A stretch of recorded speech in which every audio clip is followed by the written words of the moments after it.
Welcome to Legacy Unscripted, sponsored by Progeny Coaching. This is the podcast where sports and business collide. I'm your host, Russ Katzman, and here we skip the fluff and we'll get straight to the hustle. From athletes turned entrepreneurs to impact-driven business leaders, we dive into the wins, the lessons, and yes, some of those failures that make our legacies worth living. Today, I'm happy to welcome Alexis Levi, executive producer for the Next American Sports Pro and the first African-American woman to be owner, CEO, and GM for a men's professional basketball team. Alexis, thanks for joining us. Thank you so much. It sounds good, huh? Yeah.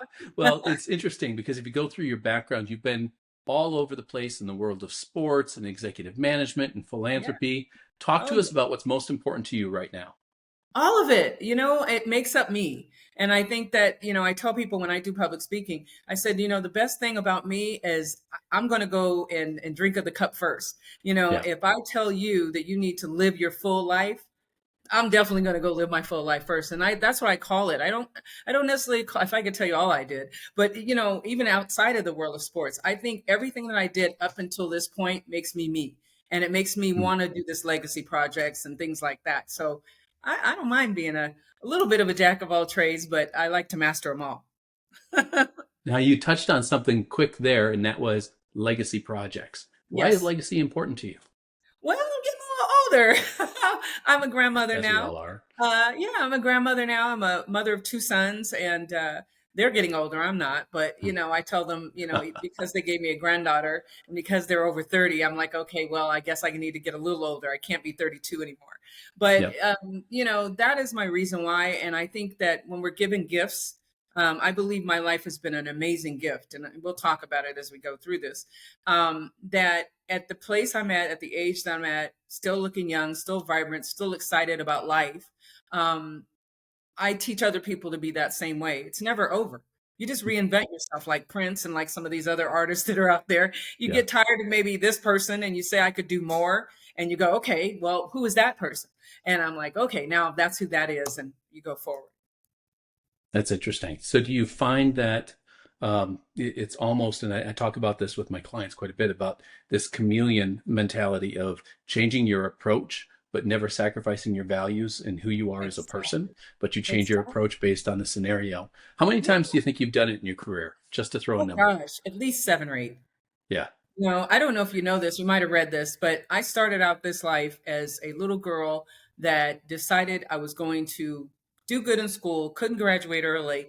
They said pick a trade, and I picked nursing because my mom said nurses will always have a job, right? That's true. It's like, okay, that doesn't sound thrilling, but okay. So anyway, I did it and I loved it. I did it for 14 years and I didn't stop. I had a really bad car accident that stopped my career. And so that was sort of the lead in to reinventing myself. Okay. Because they told me I could not be a nurse anymore at this time. And it was like, okay, what do I do? That's the career I've chosen. I was should be a doctor by now. So sometimes those things are presented to you. And maybe that was just getting me ready for later on in life. Well, I think it's interesting that you had that nursing mentality coming into the business and sports world, because it leaves you with that need to still take care of people and help people along their path. Exactly. Right? Exactly. And that's who I am, truly. Well, and again, with going back to what your values are and not getting away from those, talk to me about how you've taken that and applied it to, say, being the owner and GM of a professional sports team. What did that look like? How did you bring that nurturing mentality to it? Okay, well, I think I was a little bit nuts, a little bit crazy. First and foremost, I tell people, my family back home, I'm from the Bay Area, and my family back home, they thought I was nuts. They go, what are you doing? You're going to do what? You're going to go where? You're going to Vegas? You don't even know anybody there, that type of thing. But, having reinvented myself the first time, right? Decided I wanted to be a business person first and foremost. My dad was an entrepreneur. I was like, okay, he did really well in life. I'm like, okay, that's my only thing I know. So let me go do that. And I remember walking into the Chamber of Commerce of Oakland, California, which was about maybe 45 minutes away from my house. And I told them, I said, I want to be a business person, but I don't want to go back to school. You know, I said, so I need something. You give me a job in here so I can start asking people how it is to run a business and so forth and so on. So I've always kind of been that girl that goes and figures herself out or figures the market out that she wants to go. So fast forward, Yep. sitting at home one day, my sons, oldest one named Devereaux, the youngest one named Tyler. At that time, Devereaux was in high school. Tyler was in grade school because they're 7 years apart. Okay. I'm listening to the boys. My house was where all the boys go. You know, you're a man, so you know there's always that house where the Yep. mom cooks and does everything. Ours was the same house for my son. It's just And the so, moms, I think, like to know what the boys are up to, so they oh, bring I them all loved to it. one I loved house. it. I'd rather have them with me than outside, right? Yep. So in trouble. So anyway, I started speaking to them off and on. I'd pop in the room and I'd pop out, but I could hear what they were saying. And what they were talking about, it hurt my heart because I was an athlete. They said Mm. that their coaches were really rude to them, cursing them out. You know, they didn't know whether they liked them, didn't like them. They, even when they had good games, they'd get cursed out. So there was this mixed signals. And one day they said to me, they said, if you were the coach, we would play for you. Now, this is a room of about 10 boys. Okay. And I'm thinking to myself, you would, you know? And what that did for me, though, and I think that's why I'm still in it today, is it let me know that it didn't really matter if I was a man or a woman. What they wanted was respect. And they wanted to give respect because I told them, I said, well, to get respect, you have to give respect, right? So we talked about that. And, you know, they told me I was a hard butt, but they said, we know you love us, you know, and that's Yep. the signal. You know, do they love us? Okay, they just beat us up, right? Yeah, On the exactly. field or on the court. So that night I went looking. I was like, okay, they said they played for me, and most of them played basketball. So I started looking online for basketball leagues. Of course, I couldn't do an NBA team. They were $500 million at the Of course. time. And I was like, okay, that doesn't work. But I was doing pretty good in life. So I said, okay, let me look at the ABA. Let me look at there was a couple other leagues, and then there was the IBL. Well, the IBL commissioner and I got along really well. And he saw what my vision was, and he flew out to meet me in the Bay Area, and we sat on and talked and things like that.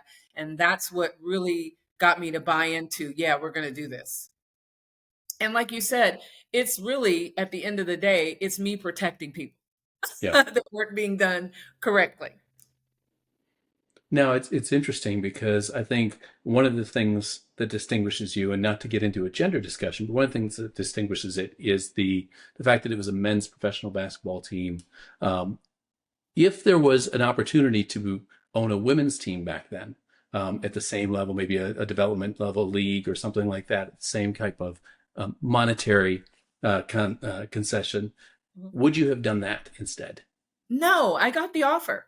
I got the offer because they wanted to push me. They did not want me in men's sports. Okay, That's funny. just being honest. They were like, "Well, why don't you go over here with the WNBA? We'll help you get the WNBA team." They did everything they possibly could to get me off the side I was on. And the reason why I was comfortable in that side is because I had sons. I didn't have a daughter. I Yeah. just got a daughter. My son got married, and now I have a granddaughter. That's the only thing I know about little girls and what girls want, Yeah. right? I knew what boys wanted and I knew what boys didn't want. And I felt like I brought a different slant to it. I think you did. I think you Yeah. succeeded on that. So, Yeah. for the handful of viewers that aren't familiar with it, talk Hmm. to us about Next American Sports Pro. What is Okay. it, and why is that important to you? Okay. So I'll go back. After I had the team, and I had the team for 5 years, we did Mhm. some awesome things. They were called the Las Vegas Stars. We won championships. We did everything that we weren't supposed to do in the world of sports, and a girl with a man, with men's Yep. sports. I sent players overseas. I did everything that I possibly could do to help those gentlemen. Sure. And um, I still felt there wasn't enough. I really didn't. And one night I was up late. I tell this story all the time. I'm up at 2 o'clock. You know, you flip the TV on and you go, I'm going to watch something. Let's see what's on. So I flipped it on and American Idol was on. I said, you know what? Somebody needs to do that for sports. Okay. So this was 10 years ago. Wow. Um, a good friend of mine is Rick Barry, which probably most people know who that is. Yep. He's been in sports forever, Hall of Famer, you know, the underhanded free throw. He's done a lot, right? Yeah. So he became my friend along with other NBA players and NFL players and stuff along the way. And I called him. I said, you know, I was had this dream and I'm thinking about doing this. Is this crazy or not? And he said, no, it's ingenious. It's ingenious. You need to do that. And as a matter of fact, if you want some help, I'll help you. So anyway, as it started in 10 years, different things happened in my life. My mom got ill, she passed away. I had to go back to California. So life stuff, right? Sure. But it still stayed back here. It's like that was a good plan. I've had a lot of good plans in life. I've had different businesses, not just sports businesses, right? Sure. So anyway, I said one day, my girlfriend, my best friend, I've known her since she's 3. She says, "Are you ever going to do that project?"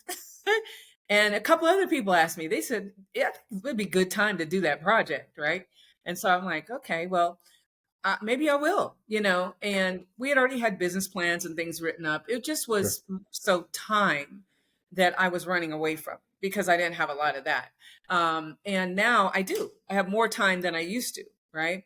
So we decided that we were going to do the Next American Sports Pro, which is 10 individual sports, 10 people apiece, competing for a prize, similar to American Idol, with Sure. judges, all that good stuff.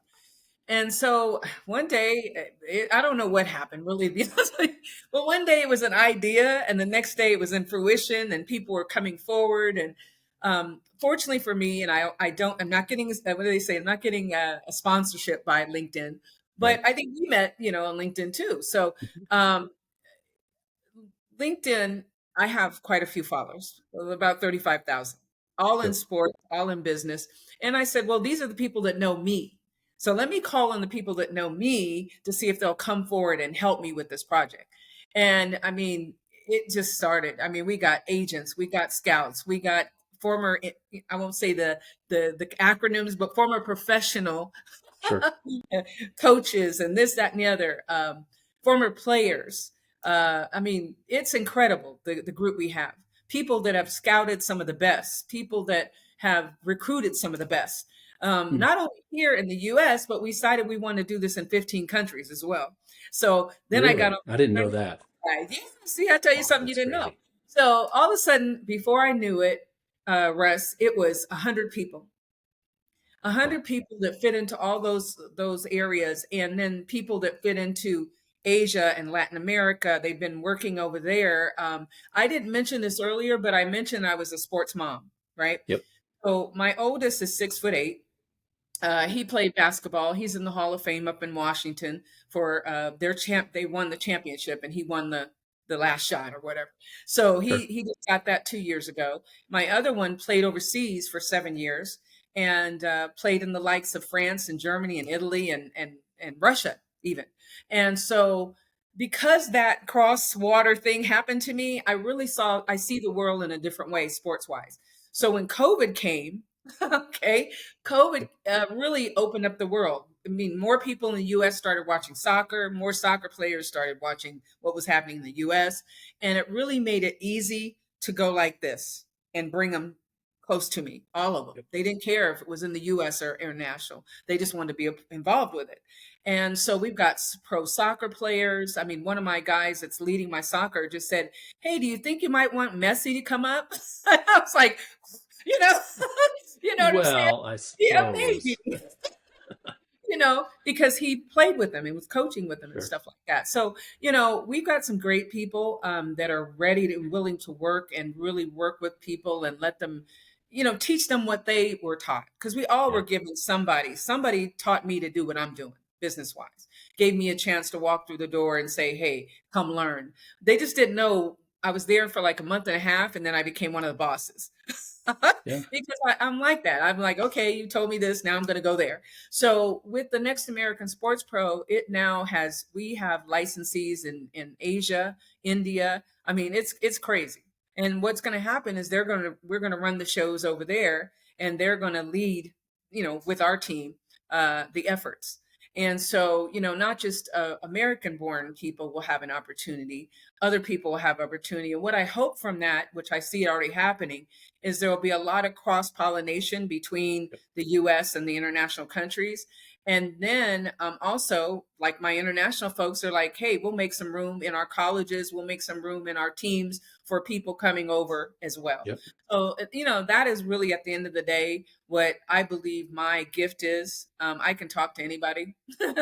So, Yeah. because of that, I believe that, doors will be opened, new opportunities, easier ways for parents, because parents don't really know what to do. They're trying, Right. they're picking at the, okay, that person said do this and this person said do this. But I'm going to let them hear from people who have been there, done it successfully, and go from there. And then we added, we do a camp every year at the Summer League. We're not doing it this year, but we're doing it next year, where we bring in 5-year-olds to, gosh, I think the oldest was maybe 25. And they play all day for 3 days in different sections, different groups that are comparable to their age. I brought in pros, I brought in GMs, I brought in coaches, I brought in, people that I know.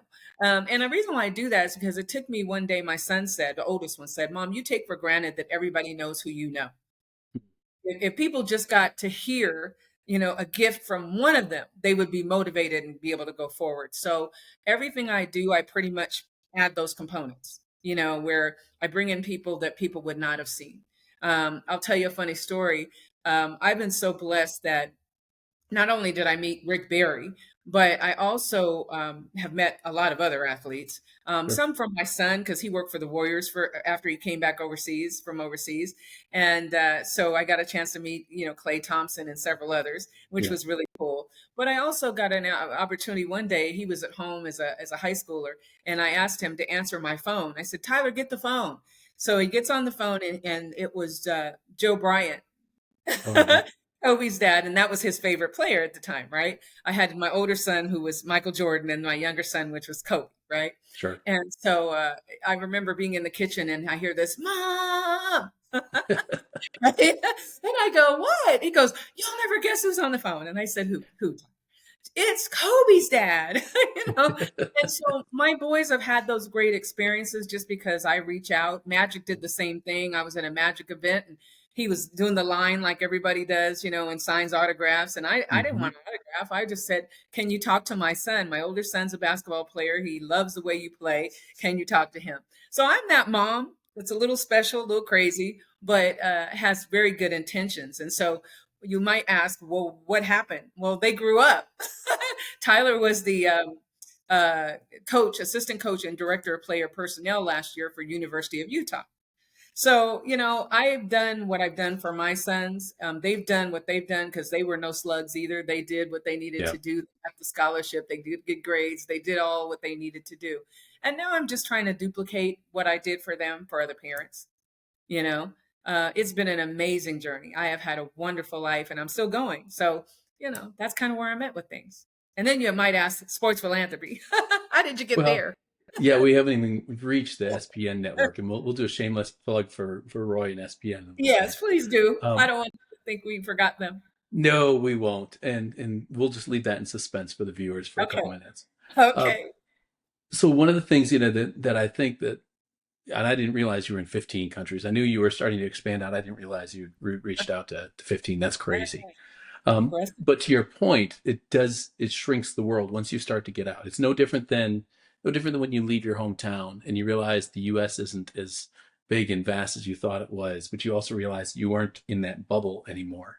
Yeah. Same thing goes when you breach these borders and go overseas. I've had the privilege of speaking and training in 20 plus countries, and you realize just how small that world is and how we're so much alike and different at the same time. And Yeah. it's something that you now are allowing for in the the vehicle of sports, of course, Yeah. but Yeah. allowing parents and their kids to see things they never would have seen. Some kid from small town America who's got all the talent in the world, who thinks the peak of that is being in the state tournament and winning the state tournament and being that, Yeah. and all of a sudden he has an opportunity to go to Germany to play basketball, or It to was, be on your show, to be discovered to play basketball. It's yeah. incredible. Well, it's amazing. And for your audience, never let the borders stop you if you don't have Yeah. to. right? Because I mean, I learned things. I had always wanted to go overseas, but I didn't have anybody that wanted to go with me. All my friends and my husband and people, they wanted to go to the islands, right? And I love the Uh, islands. I yeah, do. I love the islands, but I wanted to see the world, and it is absolutely beautiful. I mean, yes, it everywhere is. I went, like we just got a partnership in Singapore and we've got one in Japan. And it's just crazy. I've never been to any of those places. So to cut a deal and do business with those entities is just going to be amazing. And I think that, whether you're looking at something on TV or you're looking at something in real life, you got to go at least once. I tell people every go just Yep. once, your life will be changed. I had the opportunity when I was in Italy to go to Switzerland, and Oh, I did you? really wanted to go there. It's beautiful. And I wanted to go to Israel, and I was able to go there. Now that was more of a vacation, Tyler wasn't playing. They were trying to get, because of my background, being, mixed in with Jewish or Israeli. They wanted him to play there, but we could never. It's the father that decides really the I don't know what you call it, the culture of the Yeah, person, not the mom. And so, even though it was my side of everything, my dad was no longer with us. So, I wasn't able to prove it. But now we proved it, but he's not going to go anymore. He's not going to that's go funny. anymore now. But I mean, it's amazing what you can learn. The people, my son got married. There was people there from every culture because he was a star. And there was, he was really good over there, and he made friends very easily, just like I do, and he has friends in almost 50 countries. It's crazy, because just because you play on the team in the country, the people who are playing with you are from other countries, so you learn the languages, and now he's able to speak other languages, eat other foods. Oh, that's fun. When I tell people he went to Russia, they go, oh my gosh, because as Americans we think that's scary because that's what they show us, right? Yeah, But I'm here to tell you, when he went over there, him and his wife, they loved it. They yep. loved it. Loved the people, loved the food. So, it's just a great experience. Well, and it's another one of those countries, and all of those really are just, if you think about the architecture and the cultures and the personalities of each one of those, the music, the food, the Yeah. people, the getting out and being able to explore that and do it while doing something he loves, is Oh, just an incredible opportunity. yes, it has been. And so, like I said, we all are my whole family is very passionate about sports and basketball. Fortunately, they both play basketball. I played basketball, so we have that Yeah. in common. They played some other sports, but I was the mom sitting on the sideline closing my eyes because I didn't want them to break anything or anything You like weren't the one that. that was screaming at the top of your lungs that they could hear you at the Oh, yeah. free throw Oh, line. yeah. No, I did that. I'll tell you a story. I make people laugh. My story's been written for a movie, and Hmm. I actually ran down the court with my oldest one. He wasn't listening. And I was trying to coach him and tell him what he should do on the next play. I don't know what happened to me, but before I know it, I was going down the sideline with him. Oh, So that's funny. I do have those stories as well as those stories. My youngest one said, "Mom, please don't do that. Please don't do that for me." So because of that, I was behaving the latter years, but the first years, no, I was too young. I'll tell you, having been that son that's in the middle of the court, or in my case, the middle of the mat, because I wrestled for 14 and a half Did years, you? played baseball, football, all of that. I can tell you, a stadium full of people, you can hear your mom's voice. Doesn't Oh, matter. yes, you can. You can hear it in the middle of it. Stands out like Oh a yeah, sore thumb. that's mine. I have a pretty strong voice. It's not deep, but you can definitely understand it's me. So yeah, I was that mom a little bit. But like you'll learn in my story, and I'll tell your audience, you can be that mom that's supportive, but you don't want to be too overbearing. Because Yeah. your child does need his room or her room to grow. And to be able to, listen to the coach and figure out what's right. I mean, you can talk to them at home, but it's best not to talk to them in front of the coach, because coaches get intimidated. As a matter of fact, the coach that my older son had, he held some Division 1 offers from him because he was Mm. mad at me. So I understand what Shador just went through. Yeah. Okay. People are mad at Dion a little bit.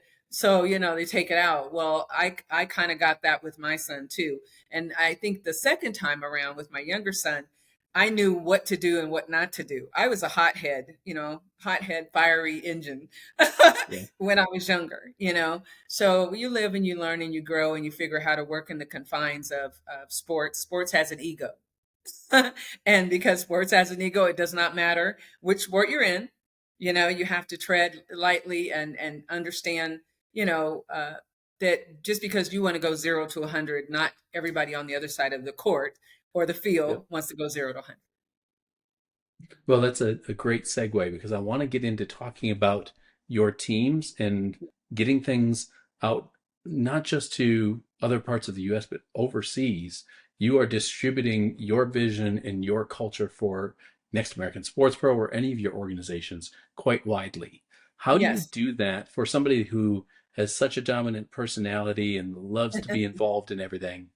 How do Mhm. you do that and get the others to bring that same passion for your vision? Okay, so what I did, I know I'm strong-headed. I mean, um, and you've only known me a short time, but Yeah. what I did was I hired people from the culture and from the country to be my liaison, Hmm. to soften them up a little bit before they meet me. Yeah. And I realize too, I mean, right now we're talking Saudi Arabia, Dubai, having talks with everybody, right? Yeah. And I realized that different cultures, just like I tell the basketball players, I had a basketball player say, I want to go overseas and play. I said, have you read about it? Yeah. Have you read about being overseas? It's totally different. There's rules and regulations that you can't do, that you might do over here freely. So all those things come into play for us. We teach that to athletes who want to go overseas. We don't just send them overseas. Okay. We have a relationship already there for them to connect with. We have the lay of the land. We know what their culture accepts and doesn't accept. And everything, like what people might think is overseas. Well, is a person black or white? It does not matter overseas as much as they think it does. It Yeah. matters if you respect the culture, you know. Um, as you see in past situations, they've put people from the US in jail because they did not follow what the rules were. Same thing over here. You have to make sure when you go over there that you understand those rules, you follow those rules, and don't try to skate it, right? So for me, it's the same thing. Okay, the rule is I don't know all the rules. Okay, for women, and I've never, that sounds awful. I don't look at myself as a woman. Okay, I am a woman, but in business, I'm a mean business person. Okay, Yeah. I'm really good at it. So I look at myself sometimes and I forget that the woman's side may have some slants to it that I need to take consideration of. In some cultures, as you know, in Middle Eastern and different cultures, the woman is to be seen, not heard. I'll say it like that. Yep. And it's getting better. It's getting better. I had a couple of ladies over there in other cultures too, where that's the case, and they've been teaching me how to navigate it, how to make sure that I'm, not stepping on anybody's toes. Because the best thing I can do is like I've always been. My family looks like the United Nation. Okay, so I was from birth. I was always friends with everybody, and I've been that from the time. I'll tell you something. You might have read this about me, but I worked in Silicon Valley for 7 years. Okay, and was not in sports. I was in corporate America. Hmm. There's a gentleman by the name of Jesse Jackson that was at that time. I don't know if he was a reverend at that time or if he was just running. What is it called? Rainbow Push. But a lot of people didn't know this, that he owns stock in all the companies. Okay. And In so Silicon Valley. everywhere, Mhm. in every industry that are the top companies, he owns stock in all those companies. And Mm. so that allowed him to have an office there, that allowed him to have someone like me and a cluster, a team, making Sure. sure that we were making sure things were favored across the board. It wasn't an African American thing. It wasn't a Chinese thing. It wasn't a woman thing. It was everybody who wasn't, in certain categories, that they at least gave them a fair chance to have contracts with big companies and stuff like that.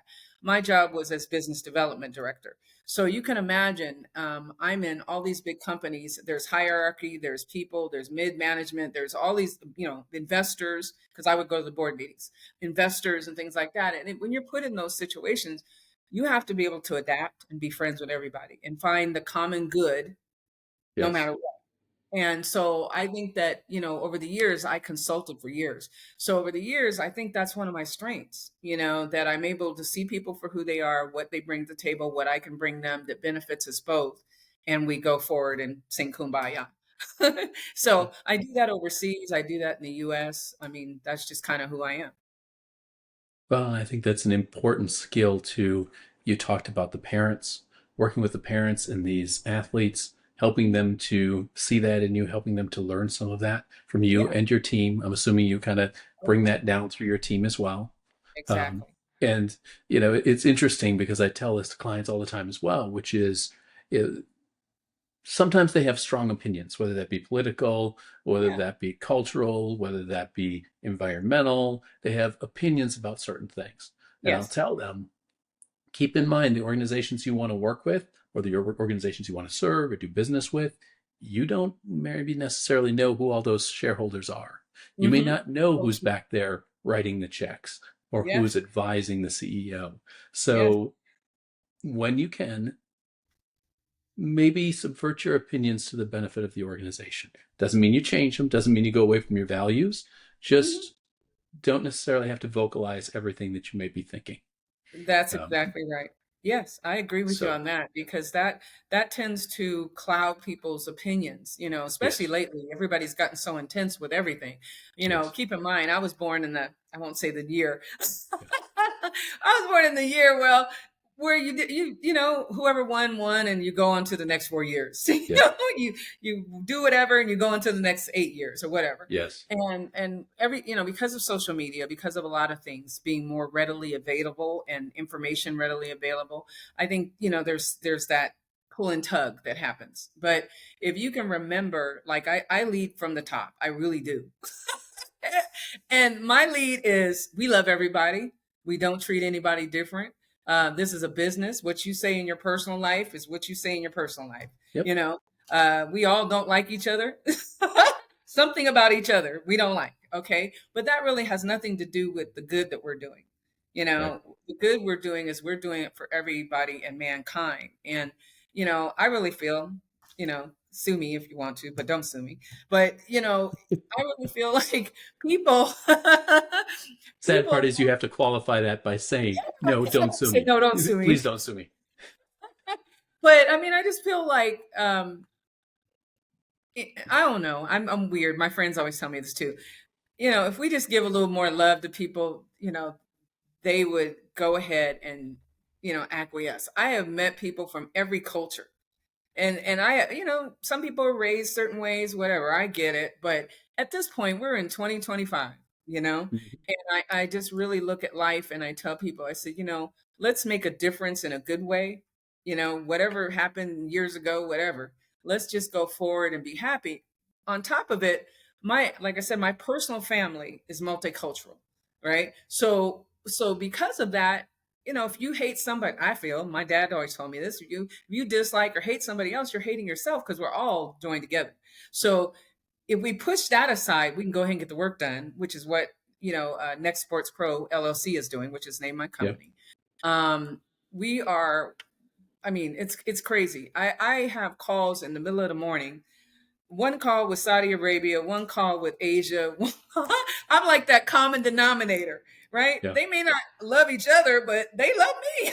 So, and I love them. So I think that, if anything else that I'm able to show in putting something like this together is unity, then so be it. Yeah, I'll take the Okay. brunt. Yeah, maybe you just need to become a peacemaker amongst these nations. Just pull them into a room and Oh, if they translate come in back and forth contact with between them. me, they have no choice. Okay. Well, that's true. Because just like you, I'm gonna make them laugh. I'm gonna, we're gonna break bread. I mean, I've cooked Yeah, with some of them. I mean, and I think the genuineness is uh what I bring to the table. yeah.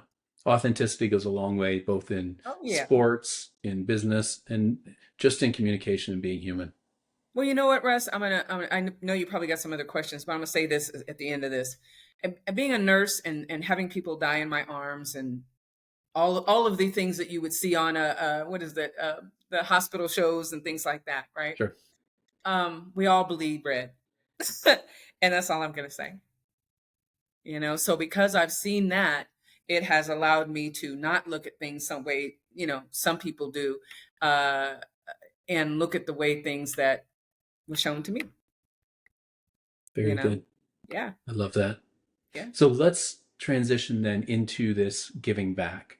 Let's give Okay. a shout out to Roy Kessel and the Sports Philanthropy Roy, Network. Kayla. Yeah, exactly. The whole team. We will get them. We'll get the link into the show notes. But you Yes. are the director of SPN here for Las Vegas. Talk to Yes, me I about why Sports Philanthropy Network is important to you and how you contribute here in Vegas.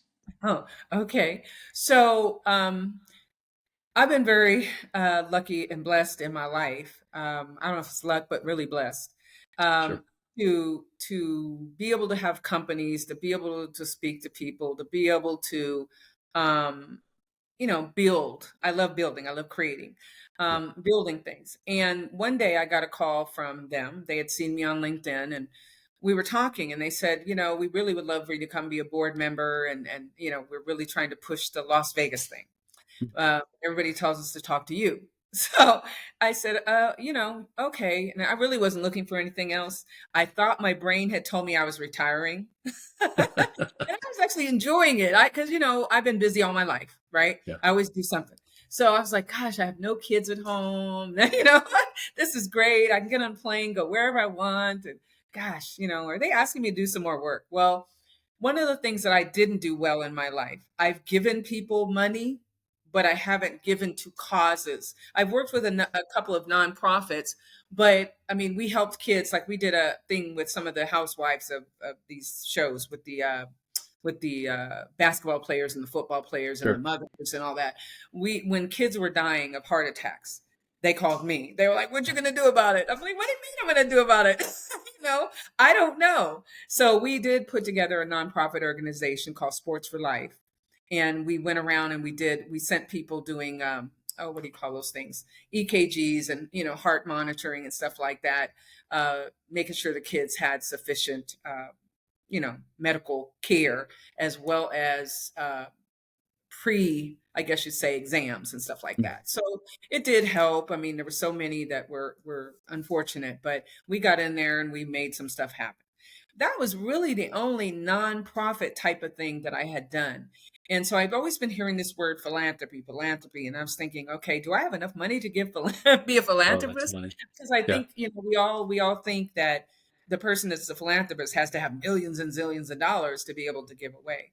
Really, what it was Roy and Kayla believed, and I don't know if I believe that, but I guess I do a little bit, that I had enough influence and tenacity to speak to people about giving to the cause and opening up doors here in Las Vegas. And so when they first asked me, they asked me to be a board member. And and then my mental mind said, you're not going to want to follow everybody. Yeah. So the chances are of you doing that are little to none. So I said to them, well, who's the director? And they said, well, we would love for you to be the director, but we didn't think you would, had enough time and would take it. I didn't really have enough time, but I believed in their cause. Well, I took the position in October. I don't know if you know the story. I took the position in October and went away for Christmas, went to Utah, had a great time with my family and so forth and so on. Came back January 1st or New Year's Eve morning, and the next day they called me and said, okay, the Super Bowl is going to be in Vegas. So we need you to do an event. And I'm like, when? 20, the next year? Yeah. In a Oh, few weeks. in a few weeks, basically. It was probably it was February 7th, Yeah. and I had a month. And we didn't have a venue, we didn't have anything. And I went in, shifted into gear. They shifted into gear. Tackle Hunger, which is a organization that deals with the NFL, one of their hunger related nonprofit related companies. Sure. Um, I got on the phone, start calling football players. They called football players. I mean, and at the end of the day, we had about 3,000 people there. We had about 50 to 60 football players from, before retired all the way up to some current. Sure. And it was an amazing journey. All this time I've been asked to go to NFL Super Bowls. I've never went. I'm not going. There's too many people, right? So this time I had to go, And it was great. Kayla and Roy, the organization is amazing, you guys. I was on the field. It was great. I mean, for me, somebody who had never had that experience, this was the best experience that I had ever had. Also, we were doing something good for people because there's so many kids, as you know, that don't have food. Um, you know, Outside of what we do in Vegas, Steph Curry and his wife, they do something in the Bay Area called Eat, Play, and Learn. Because he found out one day, just talking to a little girl, that she was hungry and wasn't doing good in school, just because the family didn't have money. So we did the same thing. We took donations, we gave food, money, we gave food, and the athletes did their wonderful job by coming and doing autographs and silent auctions and autograph shirts and all these different things. And we were able to provide several thousand to the cause. And I have to shout out Central Church. We didn't have a venue. I was like, oh my God, we didn't have a budget really. I mean, it was that bad, right? Yeah. I'm like, oh my God, you guys want me to work miracles. And, it was God. It was truly God, because I still don't see how that event happened. Okay. But we ended up, very happy with the facility. Central Church is one of the largest churches here in Las Vegas, for those that don't know. They get like 30,000 people each weekend. So the facility is beautiful. They opened up, they didn't charge us. They were like, we're just going to do it. We'll pull it all together with you. They brought their staff in, the volunteers in, everything. Incredible. It was a great time. And since then, obviously, we've kept in great contact, doing some amazing things outside. I am now trying to link them up with Shaq so that Shaq's new Boys and Girls Club will have some blessings as well, because they run the largest food pantry in North America. Wow. So I'm that connector. I love connecting people. I think that's just who I am. And, with everything that we're doing now, that's kind of what it is. We're connecting the dots.